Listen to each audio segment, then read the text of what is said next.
and welcome to another video. My name is Peter, and today I want to talk about be compassionate to those who are different to you. Be compassionate to those who are different to you. There is more for your soul that way. So first I give you a proper greeting. So say Banga Sambhida, Om Shanti, peace to you, peace to me. Hello, yes, welcome to this video. So be compassionate to people who are different from you.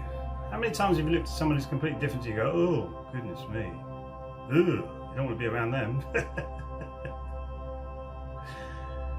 But surely they may have something for you.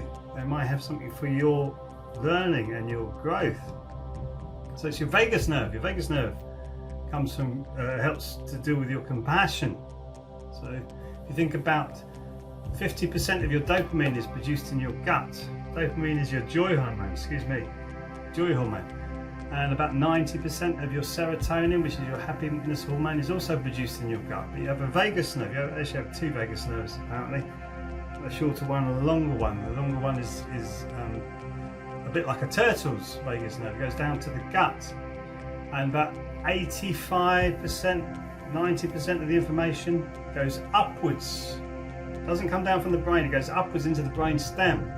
So your gut is talking to your brain, your brain, yes. And your gut has about the same amount of neurons as a small cat or a dog, or maybe a brain. Maybe a bit smaller than your fist, maybe about the size of your fist, depending how big your fist is. So that's bringing information up to the gut. So compassion, heart energy, gut energy, same sort of rising energy up into the head, through the back. So it's cool energy from the kidneys, cool energy from the kidneys. This is all the principles of the Qigong that I teach. So that's where the expression cool head comes from. So when you train and you're getting better at it, your neck is like a fridge, it's really cool. So therefore your brainstem is cool, you have a cool head. You want a fire in your gut, fire in your belly, so that the information can go up easily.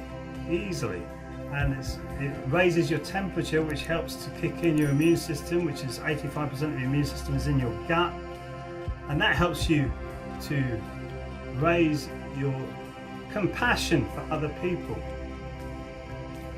So there's a story I want to share with you, a story about compassion. There's a village over in Tibet, right in the middle of the forest, and they're all living a quite nice life, thank you very much.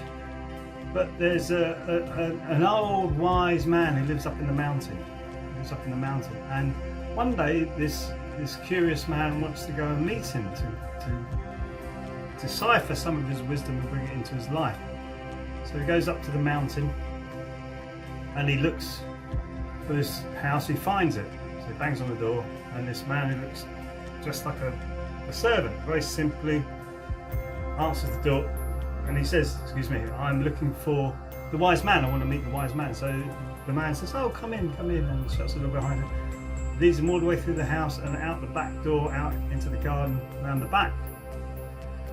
And the man's confused now, says, I want to meet the wise man. I want to meet the wise man. He said, and the man said to him, every human being that you meet is wise, and every human being that you meet has something for you if you look deeply enough. Very true, very true. Even if it's a mirror, a reflection of what you don't want to be, that could be the most important thing.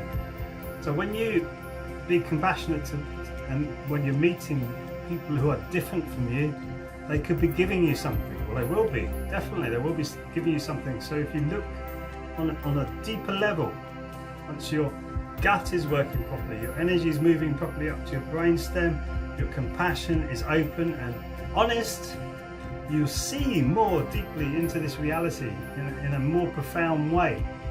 And that's really what you want. It's because it gives a richness and a deeper complexity into this existence that we have, rather than just seeing it on the surface level.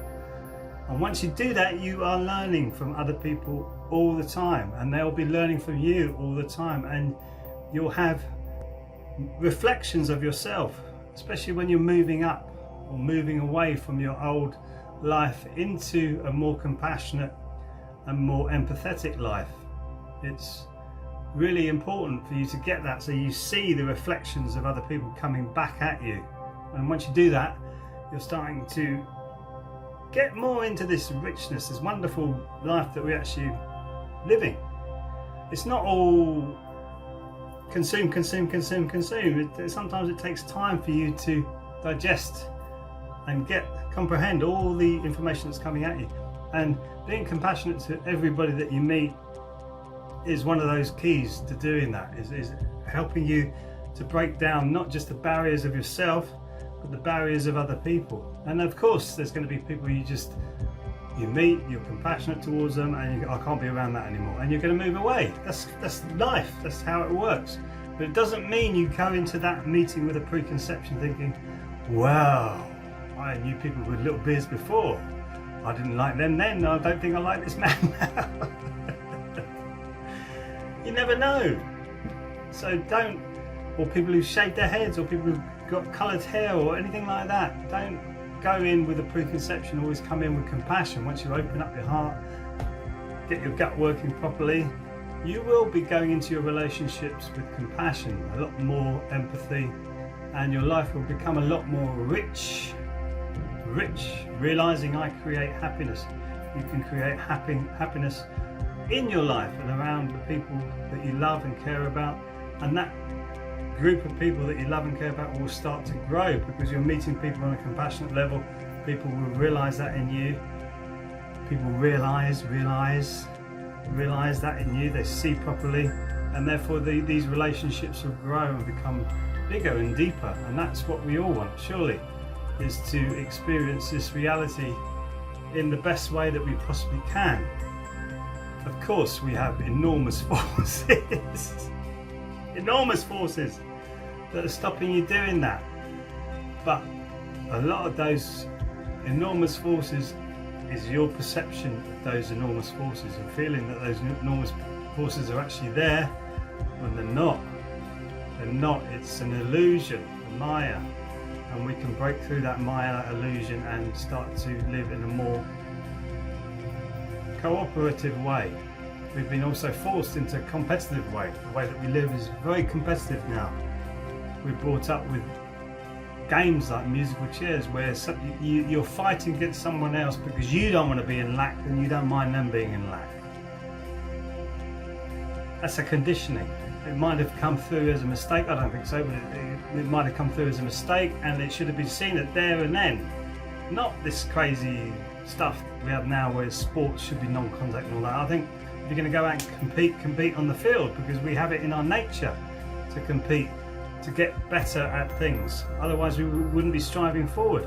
But to compete amongst ourselves is madness, absolute madness. We should be cooperating amongst ourselves, competing against all the forces that are against us as a group. And I'm not saying being like the Borg and like a collective, which is what some of these political parties want. You all be the same and homogenized, and I think that's vile. It's not right at all. You should be able to express yourself as a human being in the best way that you possibly can, without all this conditioning. And how you do that is to meet other people with compassion. Give them a chance. See how it feels. See how much your soul develops. See how much your consciousness develops. See where you go with it. And like I say, there's nothing to lose anyway, because you can just walk away from people who you don't resonate with. There's no golden rules here. You live your life in a spiritual way. Spiritual means full. It doesn't mean going and following something or some doctrine or whatever. It's you working out what is your best person, wrong word? Yes, best essence of yourself. What is it in there that is you?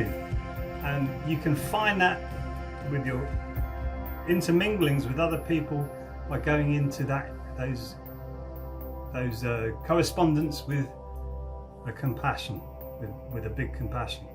Make sense? Do it. It'll be great. You'll feel it. You'll love it. You'll get deeper into this being a human being, get deeper inside yourself. That is the only journey that matters. Thank you for watching anyway, and I'll see you in the next video. Sarang Hamida.